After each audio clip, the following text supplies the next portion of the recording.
Hello everyone, Atram here, and with me is John, and we are doing part 2 of our Khans of Tarkir set review. Yeah, so if you're following along here, feel free to post in the comments what your favorite cards are from this set. Yes, we're always looking to see what cards you think are really good, what cards just win the flavor battle. For example, Bear Punch. Yeah, Bear Punch right now is my pick. I think it wins flavor for now, but we'll see. Maybe there's going to be something else. Who knows? I think it's going to be hard to beat Bear Punch, though. That's right. All well, right. let's take a look at what we have here. So we finished all of the the mono-colored cards. Now we're into the gold, the artifacts, and the lands. So starting off with the gold, we have the Abomination of Goodle. Yeah, aptly named. It seems like it's an abomination. Yeah, so it's a 6-drop. It's a 3/4 flyer with morph for 5, and when it deals damage, you loot. Looting seems to be a massive trend in this. Not really sure what's going on with this card. Expensive morph, expensive cost, not too great. Yeah, but as I was just pointing out, looting is a huge trend in this set for some reason. There's no real card advantage, there's just looting. That's true. Yeah, card advantage is not a thing anymore. Interesting. Alright, well, the next card, the one on the right here, is our Avalanche Ascendancy. So there's an Ascendancy for each of the clans. The Avalanche one here they're all 3-drops. This one, when it enters the battlefield, you put a +1/+1 counter on each creature you control, and whenever a non-token creature you control dies, you get a flying spirit. Seems really strong. Hell, that's powerful. Yeah, this seems really good.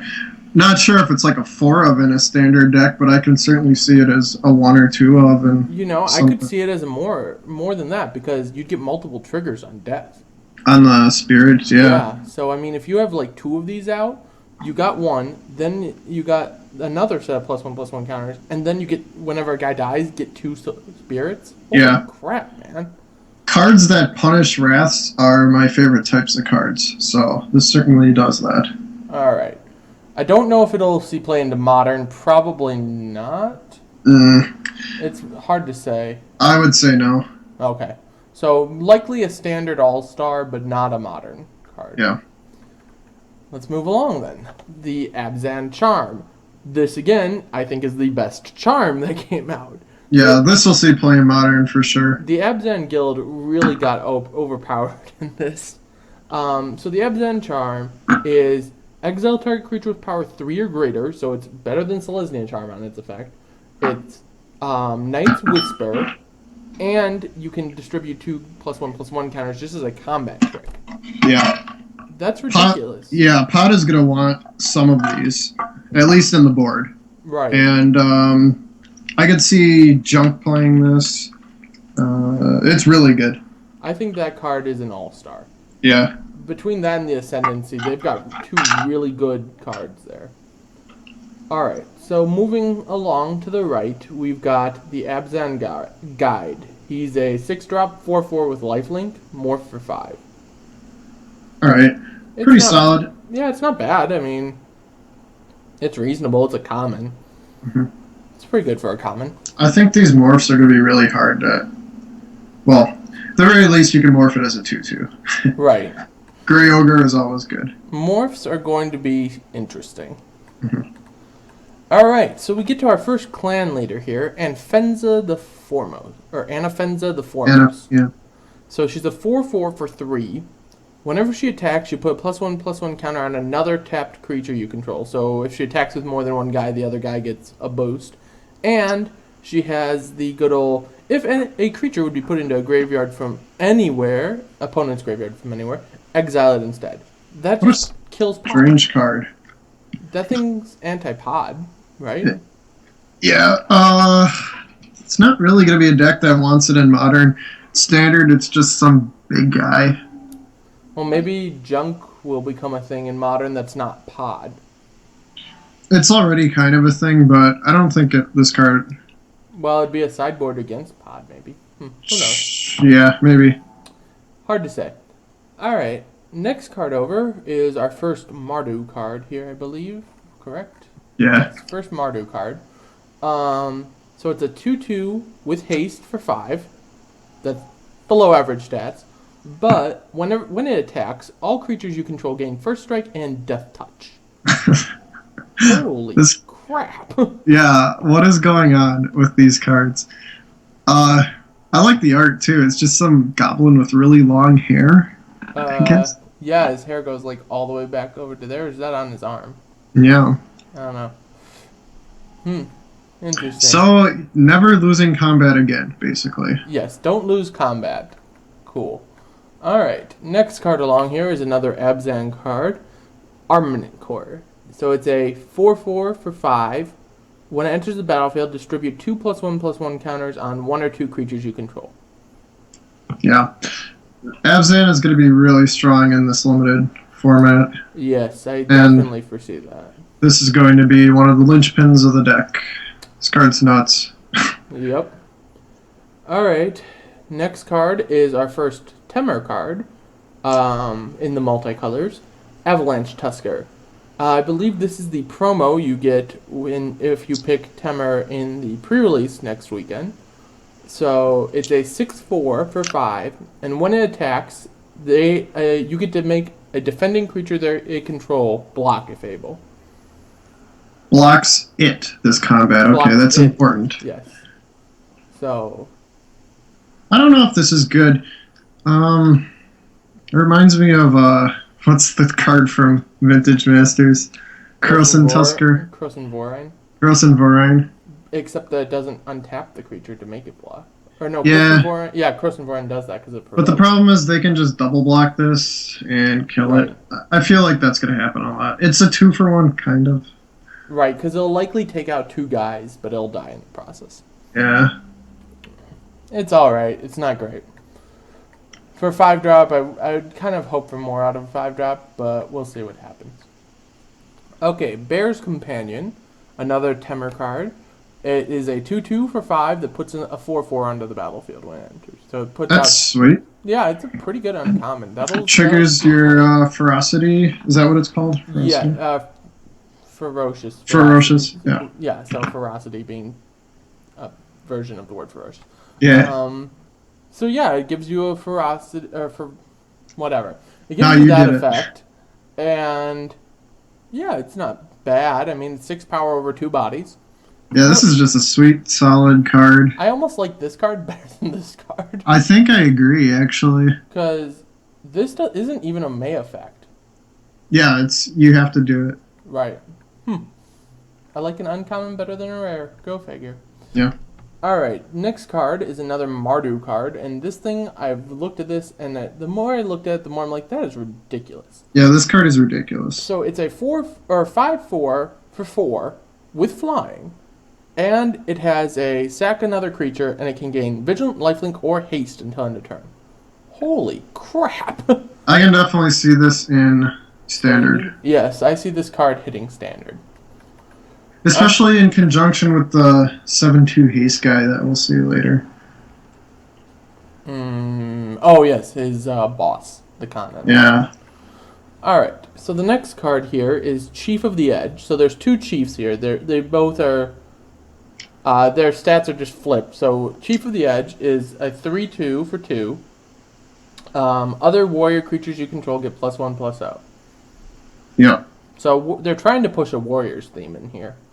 Yeah, if you can see the picture here is one of those extended arts. No, it's opposite sides of the battlefield. Oh. Mardus, Abzan. I see. This guy's defending against that one. Anyways, so yeah, you have the aggressive one and then you have the defensive one. Maybe Warriors becomes Which one is better? I don't know. Maybe Warriors does become a playable thing. You'd play both. Maybe? You definitely... I think this guy's better just because of the 3 attack power. Hard to say. Alright, so moving along here, we go down after these chiefs with... Oh, by the way, which one is better? I was thinking that this one's better. Yeah, I think so. Because in a lot of cases, you're just going to want more power, I feel. This will also trigger your ferocity, right? Or ferocious. Not this guy, because it's other ones. Yeah, but if you have like another... two another... of them out, then yeah, you got a pair of 4/2s for 2. Mm-hmm. And they're uncommons, so it's liable that you might see them. Multiple of them. Alright, so the next card here is Crackling Doom. It's a Mardu card. 3 mana, deal 2 damage to each opponent, and then each opponent stacks a creature with the greatest power among the creatures they control. It's pretty sweet. Kill their biggest guy. It's an instant. Yeah, instant speed, kill their biggest guy. They can't, even if it's hexproof, kill their biggest guy. And deal them 2 damage. Yeah, this card's really good. Yes, I think this card is pretty powerful. Probably won't see standard play. Maybe as a sideboard card. I think this will see standard play. I think as I was noting earlier, with a lack of pure card advantage, the days of creatureless control I think are over for right now. Mm-hmm. So I think this sees standard play. Even if you're low creature control. Yeah, okay. That card just kills your creature. They can't do shit about it. Maybe. Who knows? I think this will see standard play. Moving to the next card here, we have Death Frenzy. So it's a sorcery at 5, which means it sucks. All creatures get -2/-2 until end of turn, and when a creature dies, you gain 1 life. Pretty useless. I'd rather have Drown in Sorrow at almost every point. Yes, I think Drown in Sorrow would be much better in almost every point. The only thing I see is it'll see play in limited, because it's a pseudo board wipe for limited. It's pretty bad. Pretty bad, I agree. Next card here, Deflecting Poem. So this reminds me of, what was the card from Avacyn Restored? Divine Deflection or something like that? Or Divine... Anyways.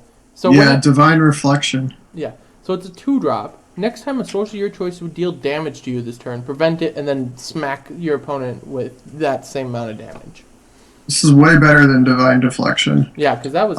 well, the Divine Deflection was... you could target creature.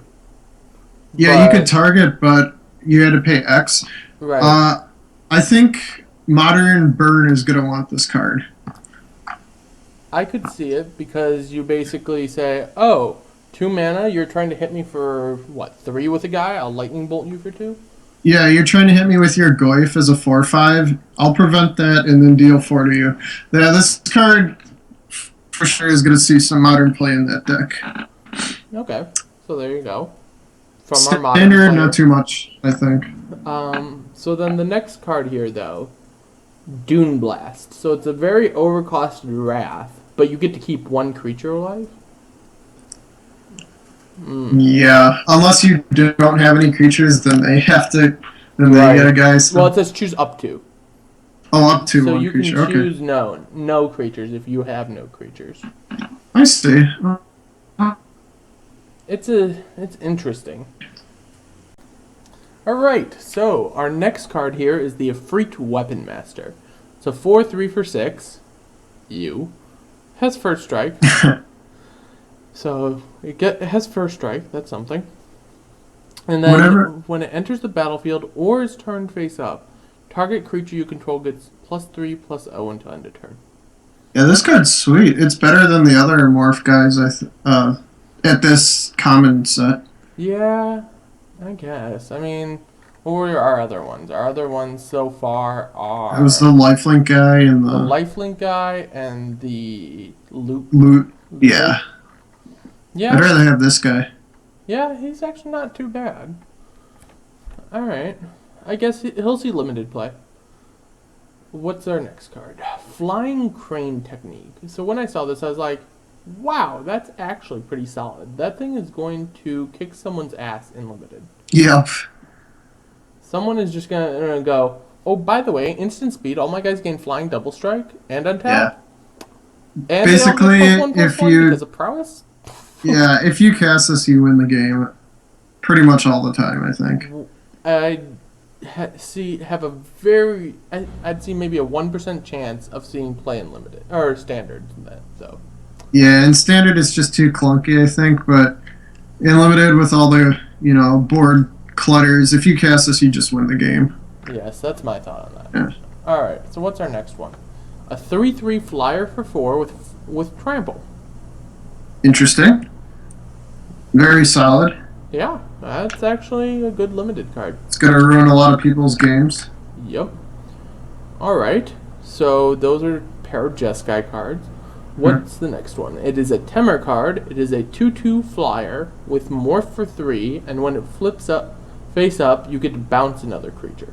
Yeah, this card is really good. Strictly better than Gaia's Skyfolk. For all you old guys out there. I know that card. Yeah.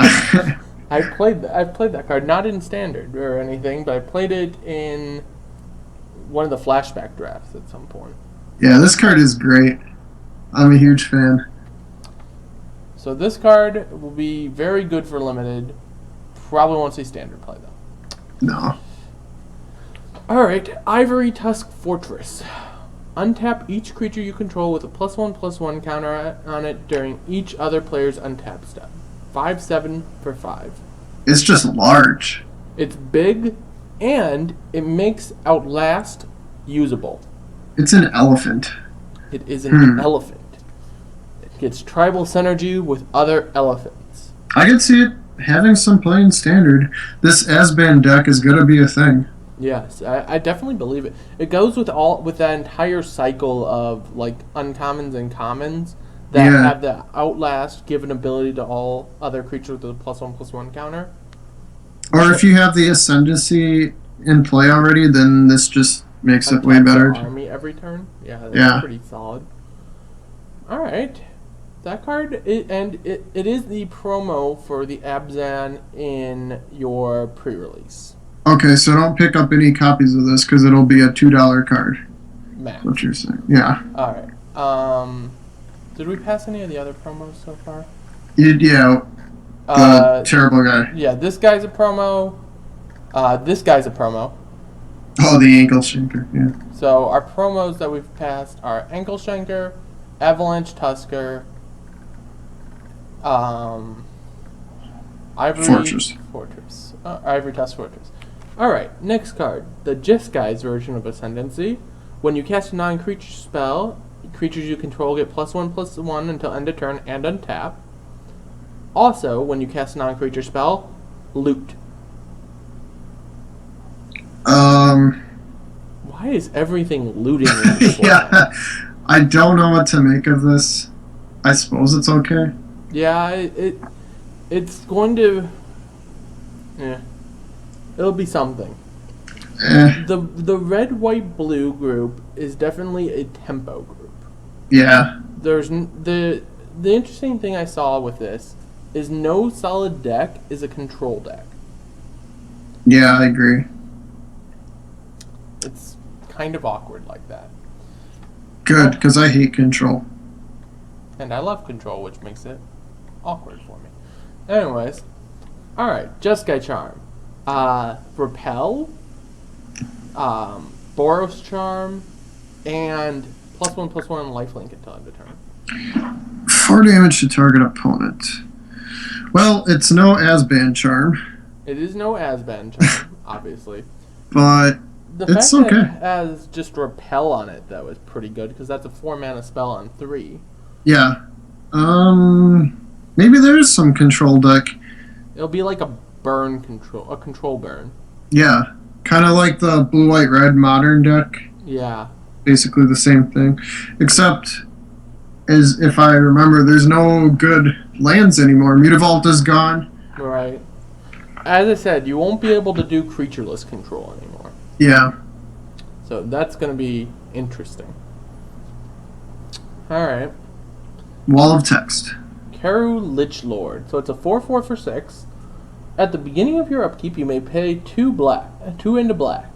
If you do, return a creature at random from your graveyard to the battlefield. It gains Flying, Trample, and Haste.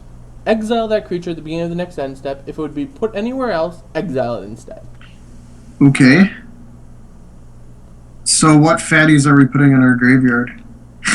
I don't know. Delve fatties? The Angel. The 6/6 Angel that... What's that card called?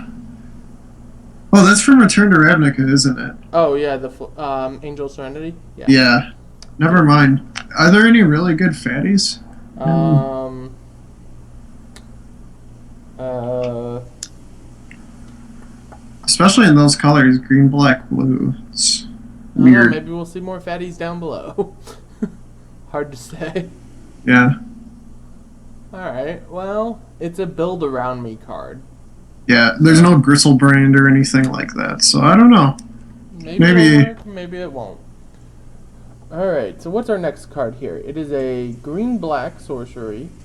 Put an XX black-green Spirit Warrior onto the battlefield, where X is the greatest toughness among creatures you control. Alright, so if you have Ivory Tusk Fortress, you get a 7/7. Now, the interesting thing is, with this guy here, if we go back to black, there's that 0/4 for black. So you play that 0/4, then you play this right off of it, you get a 4/4 for 2. Oh, the Outlast guy? Yeah. For 1. Yeah, that guy's... Yeah, that's the combo. So you go 0/4, then the next turn you play a 4/4 for 2. Pretty strong. Yeah, that's actually fairly crazy. So you thought Watchwolf was a thing. Have a 4/4. Here's my pick for the card that's going to increase in price the most. Mantis Rider? Yep. Mantis Rider. What was the Jeskai promo? Did we find that one yet? I don't think so. Is it Mantis Rider? No. That'd be pretty weak. That'd be pretty. No, it's this guy. That's it. Okay. Yeah. So Mantis Rider, pseudo Lightning Angel. -1 cost, -1 toughness. Yeah. The cheaper cost makes it really good, I think. Lightning Angel saw a lot of play during its day. The only thing I see now, though, is it dies to Lightning Strike. That's fine. So, that's something. But, it is. I think if you're going to play like a Jeskai Tempo deck, you definitely want to be packing 4 of those. Yeah. Currently selling at $3 on Star City. There you go. Alright, our next card here is the Mardus Ascendancy. So the Mardus Ascendancy is, whenever a non-token creature you control attacks, put a 1/1 red goblin token onto the battlefield tapped and attacking. And you can sacrifice it to give your creatures a temporary 3 toughness boost until end of turn. I like this card. I think that card is pretty solid. Yeah. So far of the Ascendancies, I've liked this one, and the Abzan one is also ridiculous, and the Jeskai one's kind of like, alright, next. Yeah. The colors might be awkward on these Ascendancies. Like, you gotta have really good mana. Right, so the question is, how good will your mana be? We'll have to see when we hit the lands. Yeah, especially if you're playing temples. Yeah. So then you're not exactly playing guys on turn 1 and 2. Right. It's going to be interesting. Mm-hmm. Alright, so our next card here is the Mardus Charm. So Mardu Charm deals 4 damage to target creature, so it's got creature removal. It puts 2 white warriors onto the battlefield, and they gain first strike until end of turn. And it does duress at instant speed. Instant speed duress. So It's pretty hot. response to you drawing a card, duress you. Yeah, this does everything that charm you want. So Yeah. kills a guy, makes guys, yeah. Still the This card's second really best good. charm, because I think the Abzan one's just crazy, but I think that card definitely is right up there. Yep. Very strong. Alright, what have we got next? A Mardu Rough Rider. It is a 5-drop, 5/4. When it attacks, target creature can't block this turn. Okay. It's not bad for an It's really good, actually. Yeah. Unlimited, yeah. Standard, no. But, yeah. Most of the uncommons are limited only anyways. Mhm. So. Alright. Master the Way. 5-drop sorcery.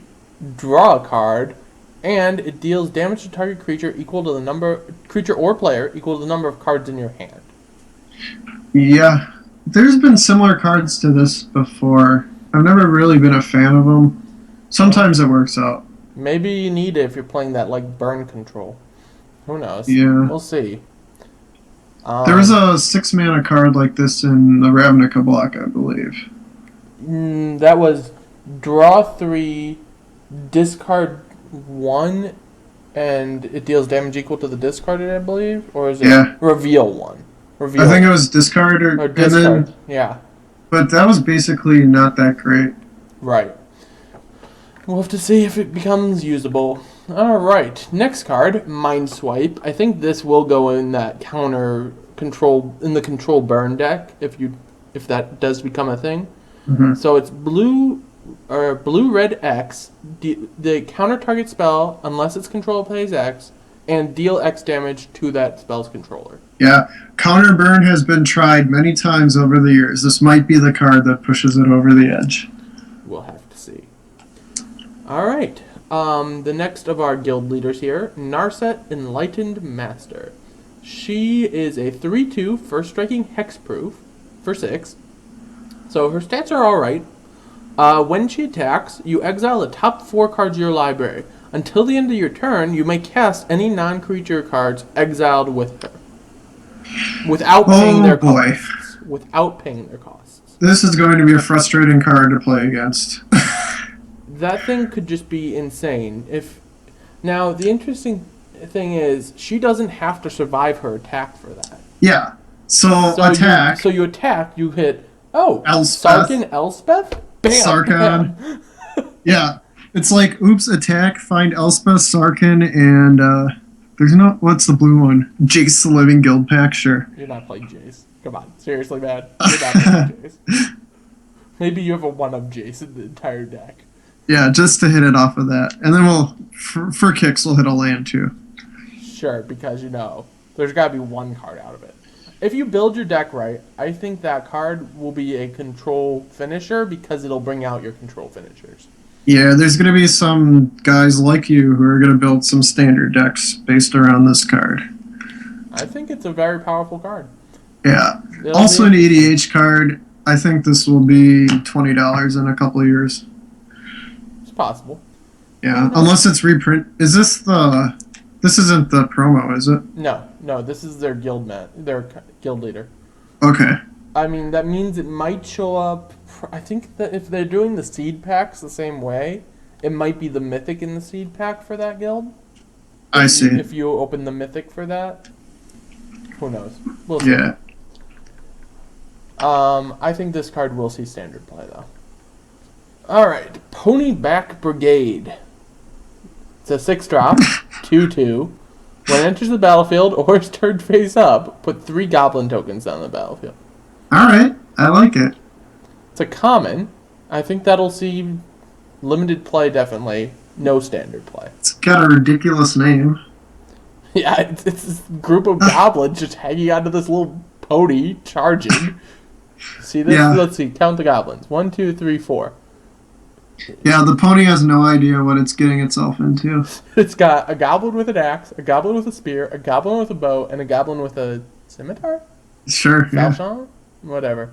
But that doesn't make any sense. What about the 5th one? Oh, there's 4. Okay. Yeah. 4. One of them is a 2/2 because it has the pony with it, and the other 3 jump off. I see. All right, moving along from ridiculous cards. The Rakshasha... Pronounce that for me, please. Rakshasha. Death Dealer. So this is a 2/2 for 2 with green-black. It gets +2/+2 until end of turn, and green-black, it can regenerate. That seems powerful to me. This card is very strong. I think it's going to be a 4-of in some standard decks. Yes, I could see it definitely becoming a very good standard card. Also, ordering for $2 right now in SCG. So this card has potential to blow up.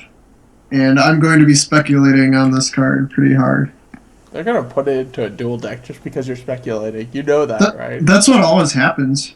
Okay. It's happened the past 5 times in a row. And you're pretty good at speculating what will be in dual decks. You know. Interestingly enough, so now the black-green has this guy. It has Reaper of the Wilds. There also, isn't there the... It has Garrick at the top. Yeah. So some black-green deck is going to be quite good. Maybe black-green-white. Maybe. We'll have to see. It could also be black, green, blue if that somehow becomes a thing. I doubt it right now, though, but we'll see. Yeah. It is one of the color sets in this. So Yeah. black, green, blue. 5. So it's a 5-drop, 4/4. I think this is your promo for this guild. Okay. So whenever one or more cards in your one or more cards are put into exile from your graveyard, put that many +1/+1 counters on this guy. So whenever you delve, put that many +1/+1 counters on this guy. I see. No evasion. Might be a limited bomb. Probably nothing more than that. It'll be solid and limited. I wouldn't call it a bomb. It's like a 4/4. Well, it is in the guild that delves, so Yeah. it'll probably be a 4/4 the turn it comes in, then probably like a 6/6 when it attacks first. Yeah. But it has no evasion, which makes it now. And if this had any form of invasion, if this had like intimidate, this thing could see standard play possibly. Yeah. What happens is this gonna be? Well, it's just Intimidate gonna be would bad blocked with by 3 the colors pony. Anyways. What? Intimidate would be bad with a 3-color card anyways. Yeah. It's just gonna be blocked by the ponyback brigade all day. Block, block, block. Oh, blink somehow? Block, block, Yeah. block, block. Exactly. I don't like it. Alright. Next card. Ride Down. Instant. Destroy target blocking creature. Creatures that were blocked by this creature in combat gain trample until end of turn. This card is nuts. It is going to blow someone the heck out in Limited. Might even see standard play in a red-white deck. Chain to the Rocks. Theros is Chain to the Rocks, Yeah. right? Okay, so yeah.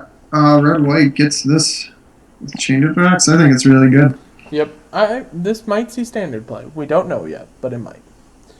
Alright. Sage of the Inward Eye. So this is the promo for the Jeskai. It's a 5-drop, 3/4 flyer. Whenever you cast a non-creature spell, all your guys gain lifelink until end of turn. That's a limited bomb. Yeah, and nothing really to say about that. Play a spell, you win the game. It's kind of dumb, actually. Play a spell, go from 10 life to 20-something, probably. Kind of reminds me of Soul of Theros in that regard. Except that it doesn't make you win every combat for future reference, but Yeah. it's definitely going to be a powerful card. Alright, so next on our list here is the Sagu Mauler. So it is a 6/6 for 6 with trample and hexproof and morph for 5. Yep. Just a big, dumb hexproof guy. Yep. I don't think hexproof auras are going to be a thing anymore, though, because the hexproof guys so far are what? A 5-drop and 2 6-drops? Yep. Auras Good, is because just I gonna hate die. hexproof. Hexproof is the worst mechanic ever. Agreed. Okay, Savage Knuckleblade. This guy is insane. Yeah, it has everything. It's a 4/4 for 3, can be a 6/6 for another 3, can be bounced to your hand if they try to remove it, and it can gain haste. Holy crap, man. Why does it have so many abilities? Why is it so big? It is the Temer Guild Mage. What the heck? I don't know. It's just huge. It's an ogre warrior. This thing will see standard play. It's a limited bomb. Don't think it'll find its way to modern, but you never know. That thing's ridiculous. I highly doubt it, but it is just in standard for sure. It's gonna be Definitely standard. Limited. You're gonna be first picking that thing. Modern, maybe there's a chance. We don't know. Probably not. But you never know. Anything's possible. The only rug decks right now are like Rug Twin, which doesn't want this. Rug Delver probably doesn't want it. Probably not. Alright, well, possibly. It's sweet.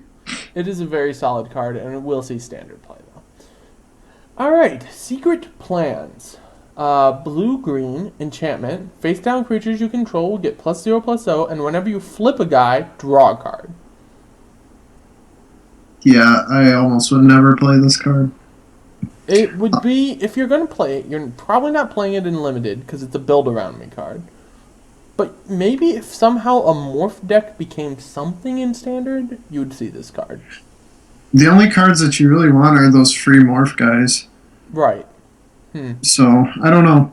Free morph, draw a card, but you gotta pay 3 to morph it, so you're basically paying 3 to draw a card. I don't know. I don't know. It's a tricky card. It'll probably be one of those like build around me cards, almost like spider spawning or something like that, where Yeah, the moment you pick it, you know what you're doing with your draft for the rest of your draft. right. All right. So now we get to the next guild leader here, or not guild leader, clan leader. Khan? Sidisi the Brood Tyrant. So she's a 3/3 for 4, Naga Shaman.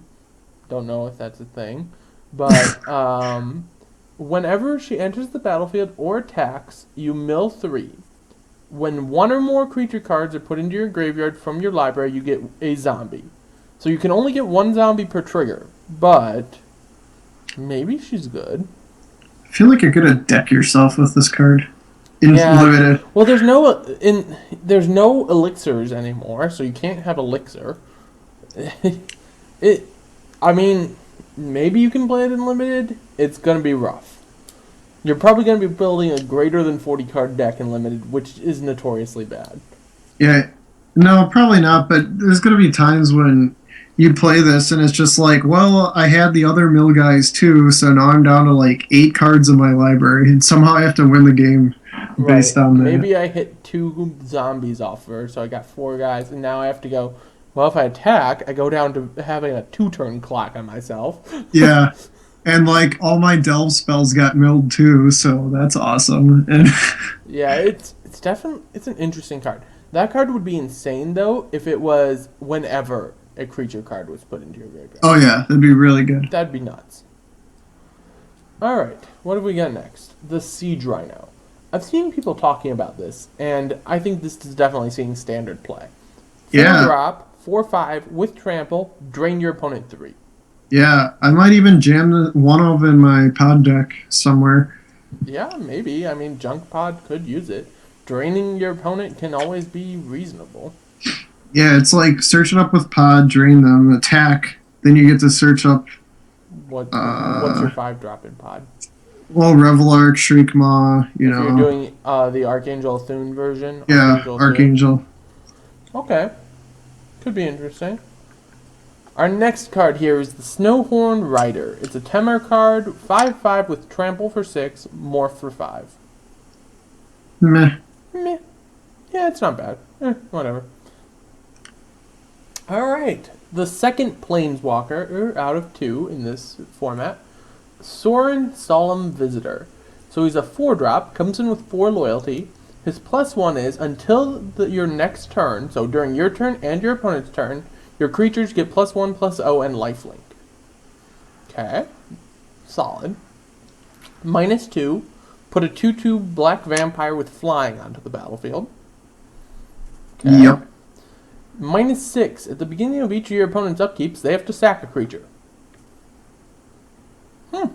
This guy is pretty good. Yeah. I don't know. I think the other Sorin is better. Yeah, I think the other Sorin was better because his plus ability was making the guys. Yeah, the plus protects you. This one, the plus doesn't really do much. Yeah, to protect. This one, maybe like you do a black-white aggro deck and you have him as a finisher, as a top end. Yeah, the black-white tokens deck might like this if they, in Modern, they play the... They play the other Sorin in Modern, don't they? Yeah. Maybe I don't know how many of these copies at once. Maybe it'll do like a 3-1 split or like a 2-1 split. Okay, maybe. Who knows? Alright, our next Ascendancy card is the Sultai Ascendancy.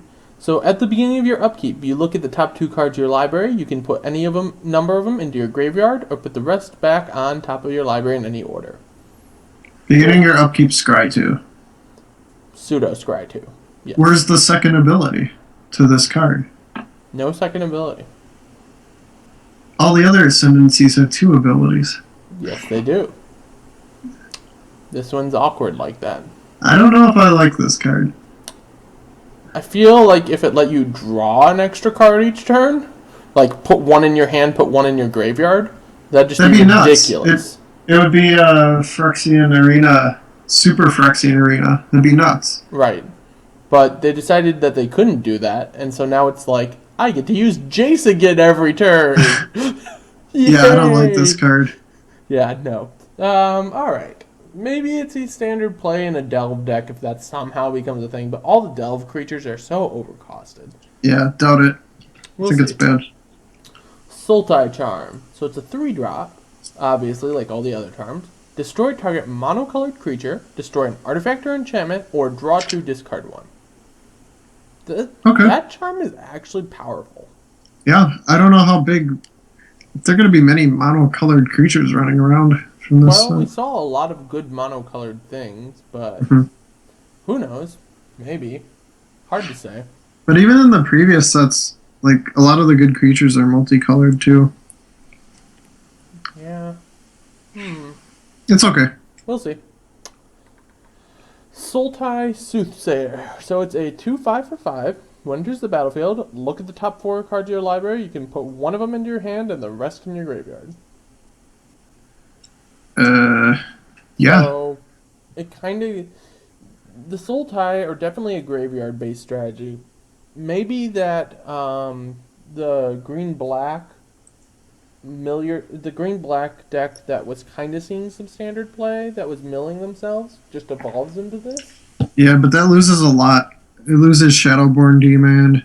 It loses... Still has Night Howler. It still has Commune with the Gods. It loses Jared. That was the big Jared. thing. Yeah. That was like the big push for that deck, was eventually killing him with Jared for 20. Right. Alright, well, who knows? Maybe it sees something. Probably not, though. Yeah, talk to Conley Woods about that deck. Yep. Alright. Zurich Dragonclaw. This is the Khan for the Temer group. He is a 6/6 for 5, so his stats are good for that. He has Flash. He can't be countered. Creature spells you control can't be countered. And other creatures you control have trample. Holy crap! EDH All-Star. EDH All-Star. Standard playable as a finisher. I think that thing's amazing.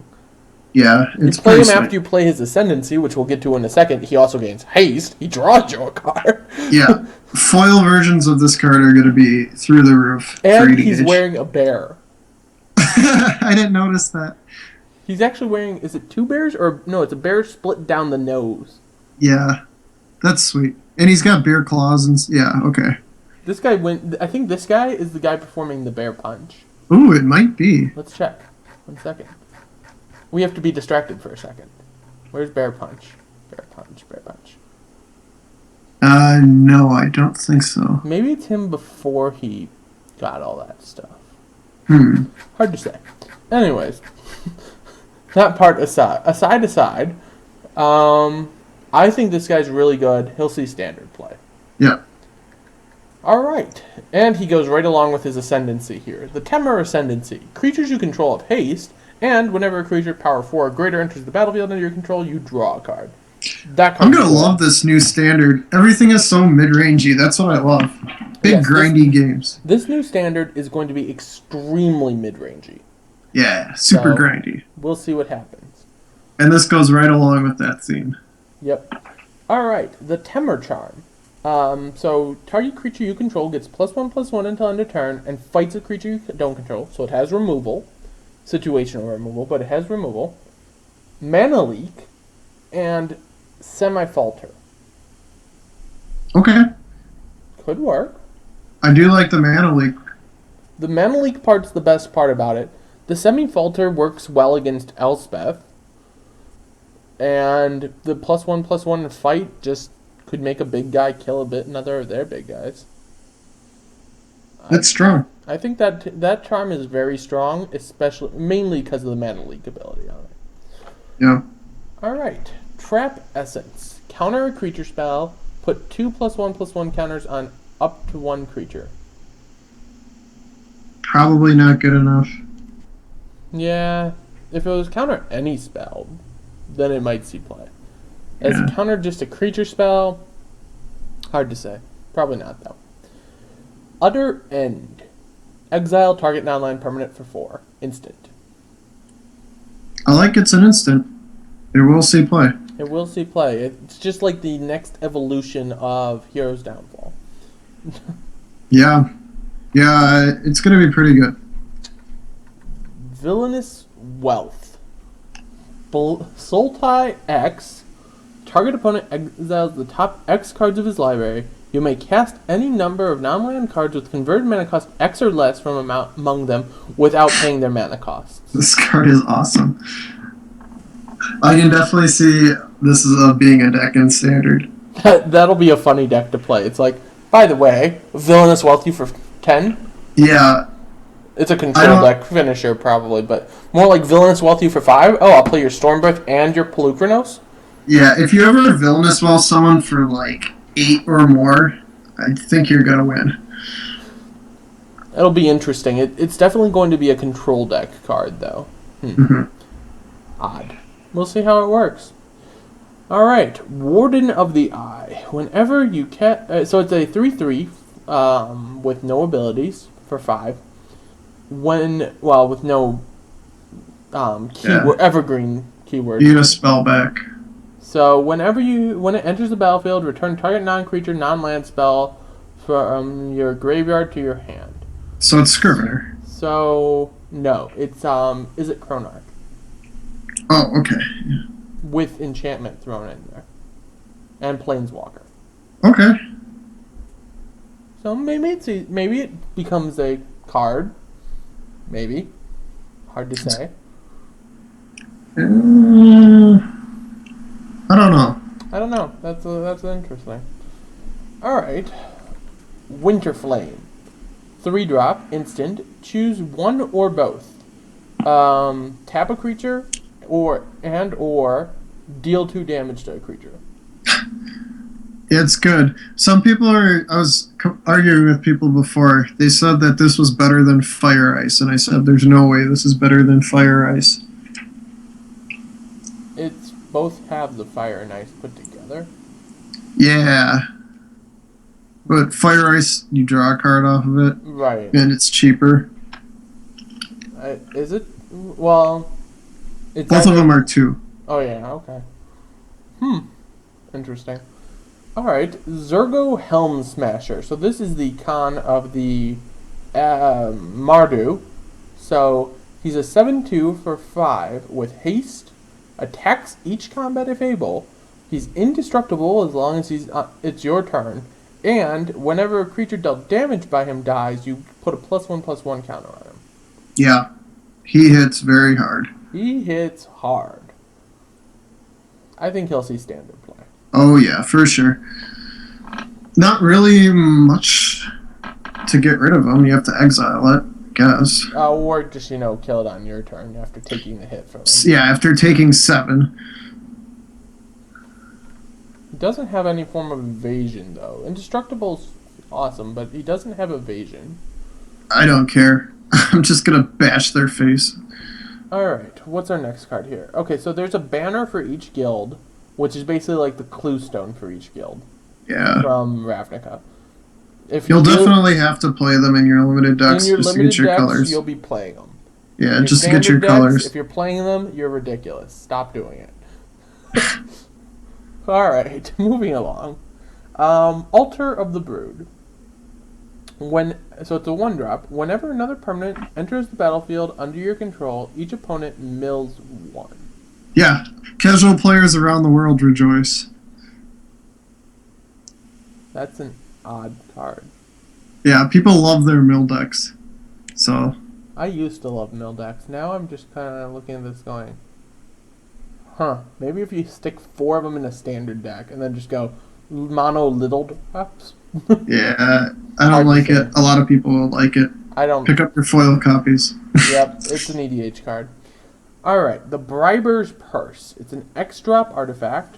When it enters the battlefield with X gem counters on it, 1 tap, remove a gem counter, target creature can't attack or block this turn.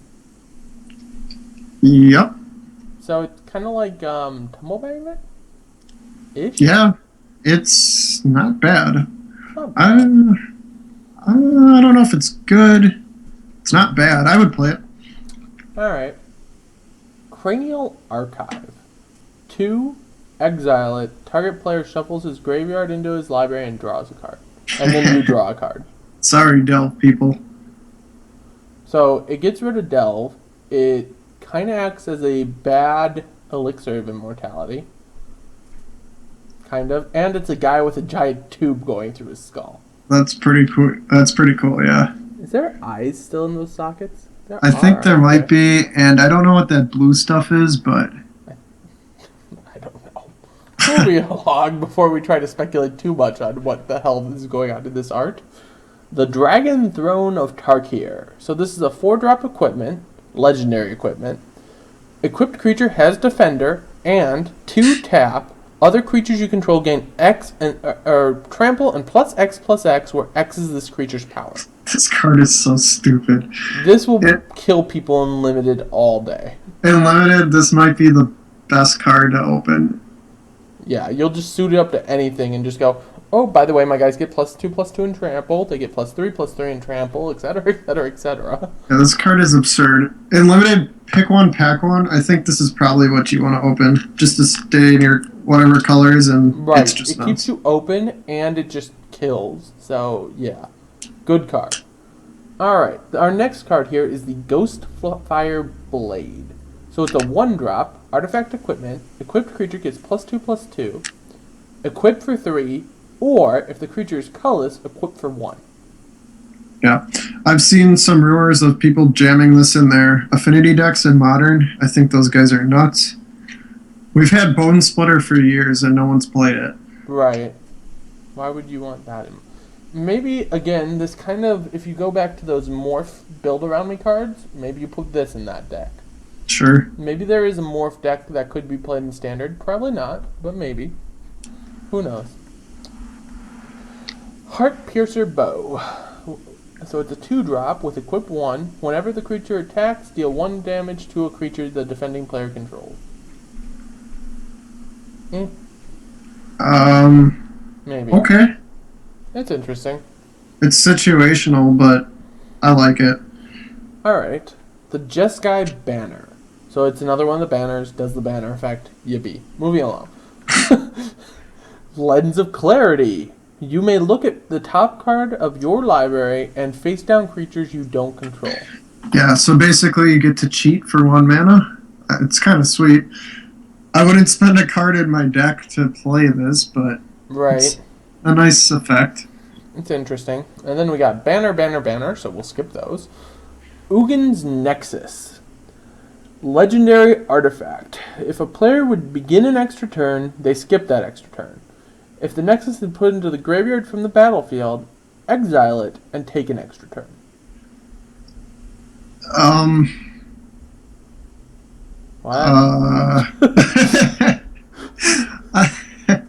All okay. at once, Sarkin's mind fell silent. Yeah, so I don't know what to make of this card. Interesting. Alright, well... I don't think it's going to see play. It is a very casual player card. Yeah.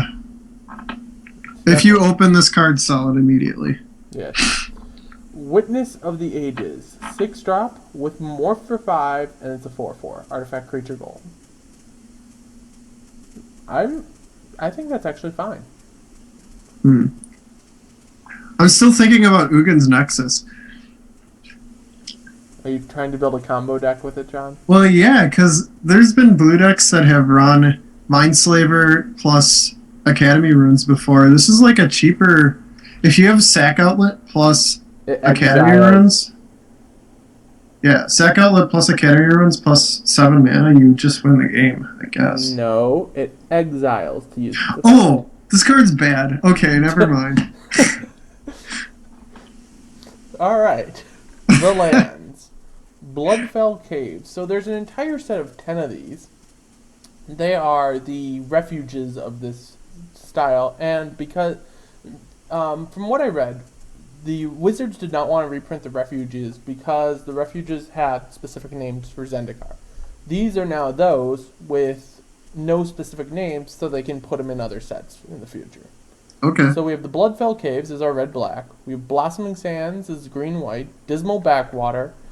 Well, anyways, there's a whole bunch of those. Yeah. Also in this set, the fetch lands, the onslaught fetch lands. Yeah. The Holy first time crap. around in Zendikar, these life gain cards did see some play, but this time I don't think they are because we have the temples also. They'll be limited. They're Yeah. limited play. They won't see standard play because of the temples. Mm-hmm. So the fetch lands, those will see standard play. They'll see modern play. They'll see legacy play. Yes. They'll see vintage play. They will see they will see every form of play. You open one of those, you play that damn thing. Yeah, the reason to buy boxes of this set. Fetchlands have gone down, but wait 5 years when they're back up to their normal prices. Especially in modern now, geez, this is gonna be dumb. Yep. So we have Bloodstained Mire, Flooded Strand, all of the onslaught fetches. Yeah, I'm gonna buy like 2 cases of this set and just hold on to it, sitting on it like an egg until it hatches at 5 years down the The road. term is a nest egg, by the way. Oh, wow! I just came up with that. I must be a genius.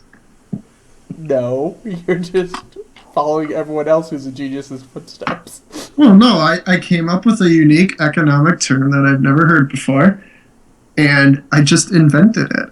And then I realized that other people have invented it. Right. Anyways. What about the Right. tricolor lands? Do you think So- those will see standard play? I think so. Yeah, if you're playing those colors, I'm sure you Control want those. decks will see them. If a control deck even wants to go into a fourth color, they'll be using tricolored land. Yeah, like in the shards block, they did see play, so I'm assuming they will this time too. Because I could see control decks even being 4-color control decks, since with each guild, it overlaps 2 colors with another guild. So you could play like this one and the Jeskai one and have all but black in your deck. Right. Also, I love the art on this card. Yes, they're camping out inside of a dragon's skull. Yeah, that is sweet. Let's see the next ones in that set. So we have the Mystic Monastery, the Jeskai one. So they're in a giant monastery on top of a mountain. Okay. That's pretty interesting. The Nomadic Outpost, the Opulent Palace. It's so opulent. So opulent and so palace-ish. So there's like 3 buildings and then 2 where you go to be a hobo, right? Right. Because you have the Sand Steep Citadel. Right. Alright. There's also this land. The Tomb of the Spirit Dragon. Tap, add 1, or 2, gain 1 life for each colorless creature you control. I hate it. Interesting. So, for a little bit of my personal speculation, I think we're going to see Ugin in set 3 as a Planeswalker. Oh, okay. Because I think they said this is a time travel thing, so they're going back in time to change something. And Ugin has been referred to as a dragon planeswalker. Okay. So if they go back and resurrect Ugin somehow, I think he'll be a standard or a planeswalker. Ugin, Annihilator 48. Whenever it attacks. I think it'll be kind of in a form of a Carnage. I think he'll be a colorless dragon planeswalker. Okay, yeah, that makes sense. Because like all the cards that refer to Ugin are colorless. So you have to speculate right now, how much Annihilator is it going to have? It's a planeswalker.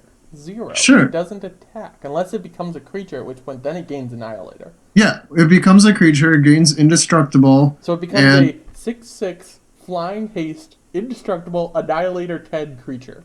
Annihilator 10, you think? It'll I be think 10, Annihilator it'll be a 10 2. drop. Don't get me wrong. It'll be a 10 drop. Okay, that seems really absurd. But, you know, Wizards has been pushing absurd cards. I don't know. I'm joking on that. But anyways, the point being, is that Sarkhan? Is that Sarkhan? What? Right here. Oh, I think that's let's Sarkhan. see. It might be, yeah. Hard to say. Let's find the picture. Well, look at the text on that card. It says Sarkhan. Oh, the voice calls me here, yet I only see bones. Is this more dragon trickery? Problem solved. Yes. The answer is it is more dragon trickery. So, this was our set review. Hope you all enjoyed it. Hopefully it's a little bit informative. What from the multicolor cards, John? What is the best multicolor card? The best multicolor card? Let's see. You'd have to scroll up. Doo-doo-doo. Oh, I think Savage Knuckleblade's going to be my pick here. Alright. Your pick is Savage Knuckleblade. I think it's either... I have to say it's one of three. Abzan Charm, Savage Knuckleblade, or... where was it? Mantis Rider. Yeah. Any of those three, I think, are going to see play in the respective colored decks. I am not a deck brewer, I just play them. So I'm very interested to see what people come up with. Well, don't worry. That's my job. Yeah. I actually really like Surak Dragonclaw, though. I think this guy is going to be amazing. Mm-hmm. He basically just says, screw you, control. And then keeps moving along. After cutting a bear in half. Right. And wearing its claws. Right. This guy should have protection from bears. What is this? Oh, I thought this said a Care Bear. The text is so small. Both his rank and his scars were earned in single combat against a cave bear. Against a Care Bear. Against a Care Bear. Oh, great. That will not be unseen again. Yep. He fought off a Care Bear. Alright.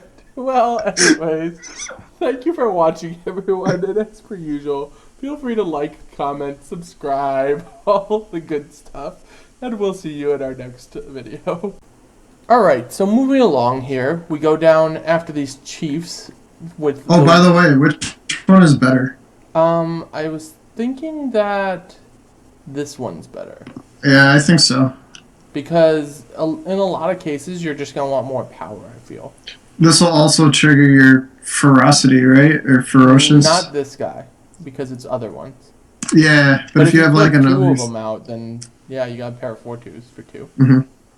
And they're uncommons, so it's liable that you might see them. Multiple of them.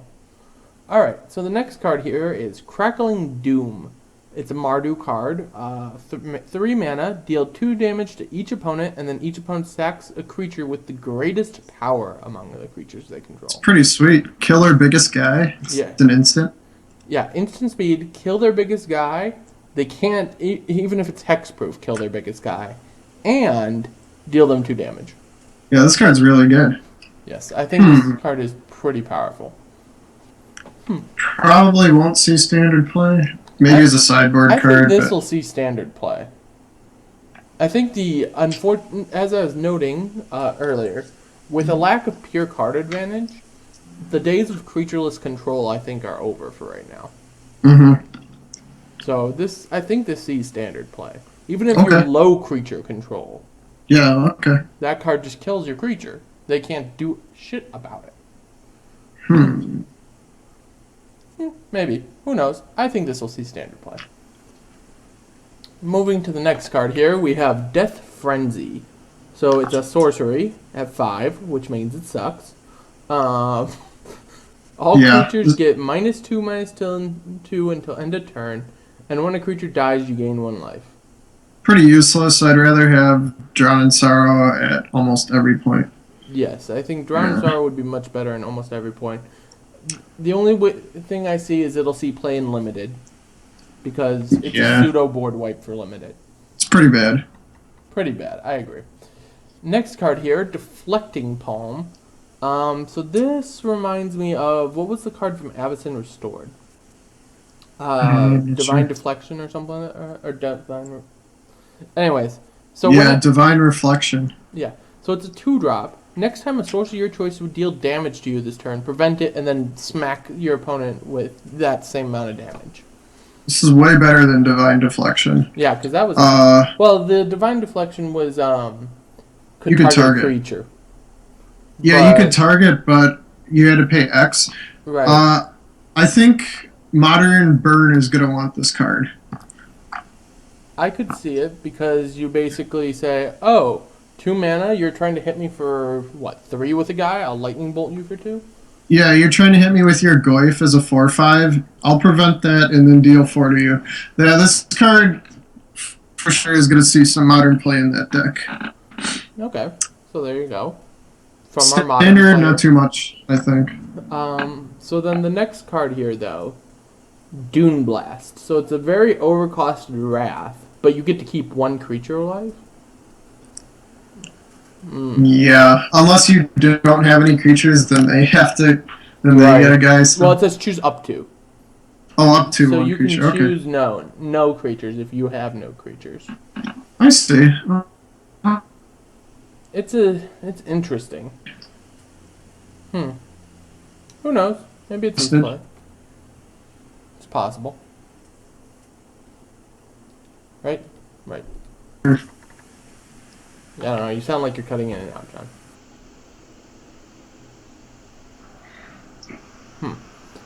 All right. So what's our next card here? Here, 1 sec.